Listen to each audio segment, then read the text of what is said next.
नमस्कार, मेरा नाम है मिथुन कुमार गंगोत्री। स्वागत करता हूं मैं आप सभी का आज के सेशन में।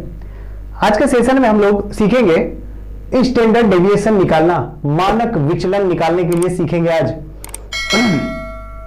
यदि आप कॉम्पिटिटिव एग्जाम की तैयारी कर रहे हैं, खासकर आप यदि आरआरबी एनटीपीसी की तैयारी कर रहे हैं, तो उस हिसाब से ये टॉपिक आपका बहुत ही इंपॉर्टेंट हो जाता है। यहां पर जितने भी क्वेश्चन स्टैंडर्ड डेविएशन के लिए गए हैं, ये सारे के सारे क्वेश्चन एनटीपीसी 2016 में पूछे गए हैं। तो एनटीपीसी 2016 के हर एक शिफ्ट में स्टैंडर्ड डेविएशन के क्वेश्चन पूछे गए हैं। यहां पर हम लोग स्टैंडर्ड डेविएशन के 4 टाइप के क्वेश्चन को कवर करेंगे। तो प्रीवियस ईयर में हर एक शिफ्ट में कम से कम एक क्वेश्चन, इस 4 टाइप में से कम एक क्वेश्चन आपको पूछा गया है। तो इस हिसाब से स्टैंडर्ड डेविएशन आपका बहुत इंपॉर्टेंट टॉपिक है। तो आज पूरा वीडियो देखने के बाद यहां से 1 नंबर पक्का करके जाएंगे।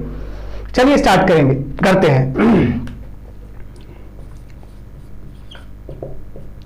पहला नंबर क्वेश्चन देखिए, कह रहा है 11, 7, 10, 13, 9 का मानक विचलन क्या है। ऑप्शन दिया गया ए बी सी डी, 1, 2, 4 या फिर 5।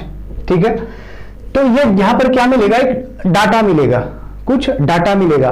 उस डाटा से आपको मानक विचलन निकालने बोलेगा। तो यहां पर डाटा आपको मिला है 11, 7, 10, 13, 9 और इसका मानक विचलन बोल रहा है कि बताइए कितना होगा। तो हम लोग बनाते भी चले जाएंगे, हम लोग सीखते भी चले जाएंगे। चलिए, जो भी डाटा दिया गया है उसको रिप्रेजेंट करने के लिए x आया। ठीक है, x आ गया इस डाटा को रिप्रेजेंट करने के लिए। तो अब लिखेंगे कि क्या क्या हमारे पास है, 11 है, 7 है, 10 है, 13 है और 9 है। ठीक है, इतना डाटा हमारे पास है। क्या क्या है, 11, 7, 10, 13, 9 दिया गया है। अब क्या करना है, सबसे पहले हम लोग इसका निकाल लेंगे मीन। क्या निकाल लेंगे, मीन निकाल लेंगे, माध्य निकाल लेंगे, मतलब औसत। मीन, माध्य, औसत सब एक ही बात है और औसत आप लोगों को निकालने आता है। औसत बराबर होता है आंकड़ों का कुल योग बटे आंकड़ों की कुल संख्या। औसत निकालने तो आता है हम लोगों को। तो यहां से क्या करेंगे, मीन कितना निकल गया, सबको जोड़ेंगे। 11, 18, 28, 38, 38, 3 हो गया 41 और 9 50। कितना हो गया, 50 हो गया सबका योग। अब इसमें किससे भाग लगाना है, 1, 2, 3, 4, 5 जितनी संख्या है उससे क्या करेंगे, भाग लगा देंगे। तो यहां से हो गया हमारा कितना, 10। माध्य निकालने आता है।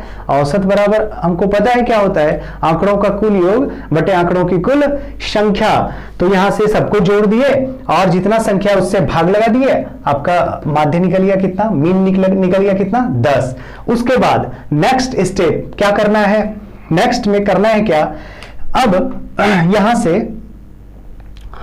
यहां से निकालना है डिफरेंस। किसका डिफरेंस निकालना है, इस मीन का और इस जो डाटा दिया गया इसका। कहने का मतलब इस x में घटा देंगे इस मीन को।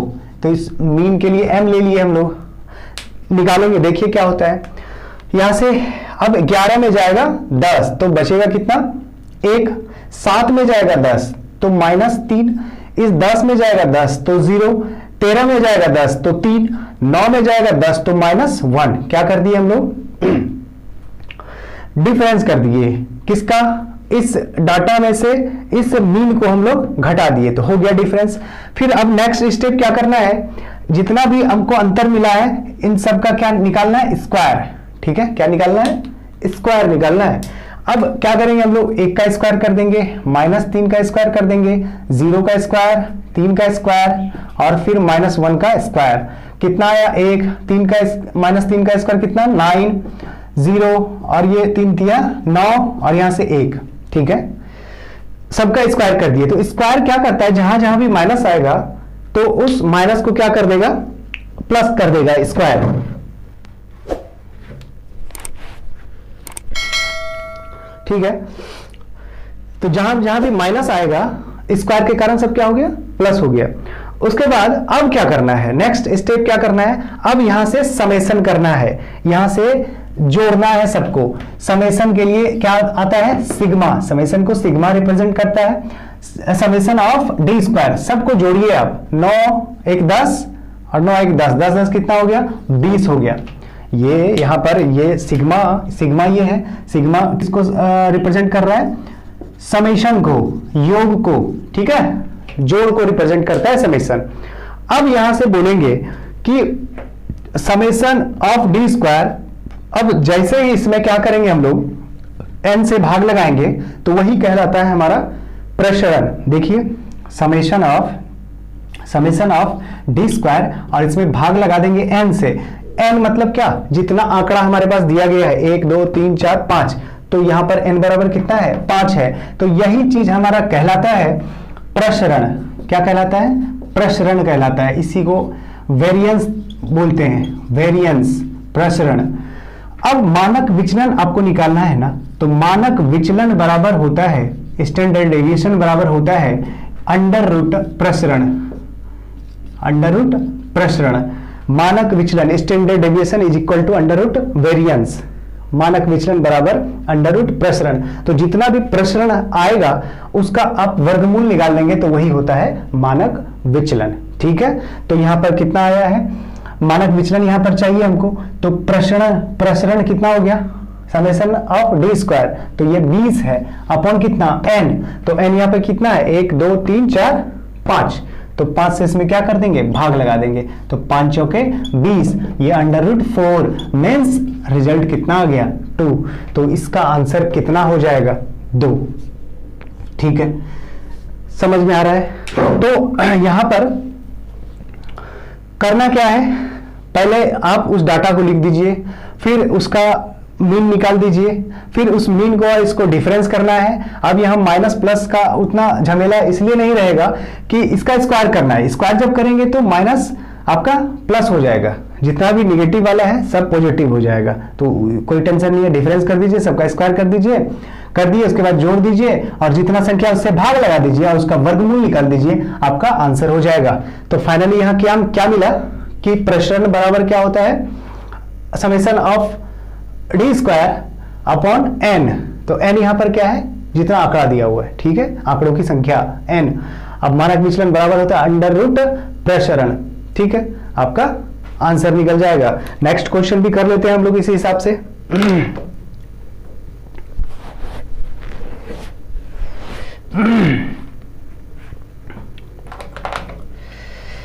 क्वेश्चन नंबर 2, अब शुरुआत कर रहे हैं, सीख रहे हैं, तो इसको स्टेप बाय स्टेप ही करेंगे हम लोग। उसके बाद जब अच्छे से सीख जाएंगे तो स्किप करेंगे बहुत सारी बातें, ठीक है, बहुत सारा चीज हम इसमें स्किप कर देंगे। चलिए दूसरा नंबर देखते हैं हम लोग।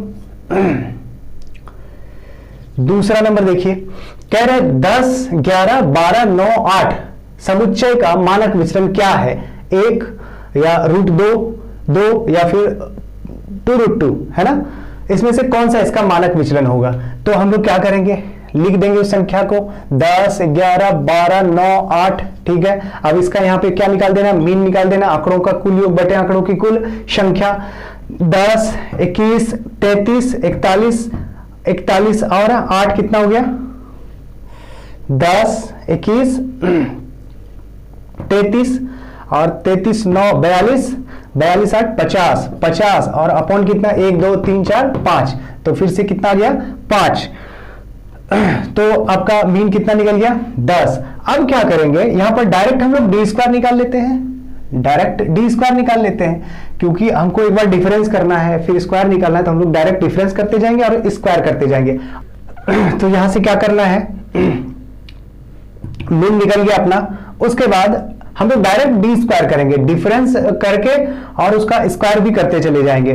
तो इस 10 में गया 10 तो 0, तो 0 का स्क्वायर 0, फिर 11 में गया 10 तो 1 का स्क्वायर 1, 12 में 10 2 का स्क्वायर 4, 9 में 1 9 में 10 1 मीन्स -1, लेकिन यहाँ पे माइनस प्लस कुछ नहीं देखना है, यहाँ पे माइनस को देखना ही नहीं, क्योंकि स्क्वायर करेंगे तो माइनस सारा क्या हो जाएगा, प्लस हो जाएगा। तो यहां से 1 और यहां 2 का डिफरेंस, 2 का कितना 4 हो गया अपना। उसके बाद सबको क्या करना है, जोड़ना है, तो जोड़ के कितना 4 1 5 और 4 1 5 5 5 कितना हो गया 10। अब इसका मतलब ये कि समेशन ऑफ डी स्क्वायर कितना हो गया 10, एन अपने पास कितना है 1 2 3 4 5, 5 है आंकड़ों की संख्या, ठीक है। तो अब आपको निकालना है स्टैंडर्ड डेविएशन, तो क्या करेंगे under root summation of D square upon N, यही तो होता है स्टैंडर्ड डेविएशन का फॉर्मूला, ठीक है। तो फिर यहां से क्या करना है 10 बटे कितना 5, और ये आपका आंसर कितना निकल गया √2, तो आंसर आपका कितना हो गया √2। तो हम लोग आसानी से सीख लिए हैं स्टैंडर्ड डेविएशन को निकालना। 3 नंबर क्वेश्चन आपके लिए छोड़ दिया है मैंने, यदि आप अच्छे से सीख गए हैं तो 3 नंबर का आंसर निकाल के मुझे जरा कमेंट बॉक्स में बताइए। चलिए आइए अब टाइप 2 की तरफ हम लोग चलते हैं। टाइप 2 का क्वेश्चन हम लोग देखते हैं।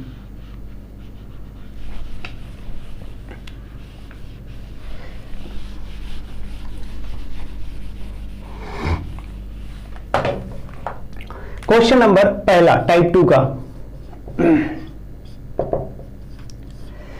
क्या लिखा हुआ है, एक डाटा सेट का प्रसरण 196 है तो मानक विचलन ज्ञात करें।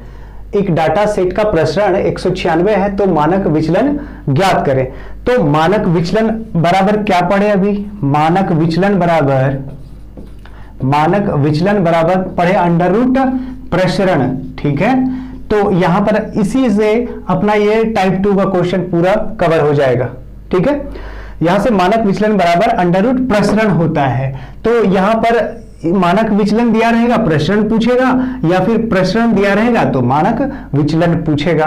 तो यहां से देख लीजिए कितना है प्रसरण, एक डाटा सेट का प्रसरण दिया हुआ 196, तो क्या पूछ रहा है मानक विचलन पूछ रहा है। प्रसरण आपका दिया हुआ है अंडर रूट 196। अब 196 किसका वर्गमूल होता है 14 का वर्ग, 196 का वर्गमूल 14 होता है, तो आपका आंसर कितना हो गया 14। तो इस टाइप के क्वेश्चन को करना बहुत ही आसान है।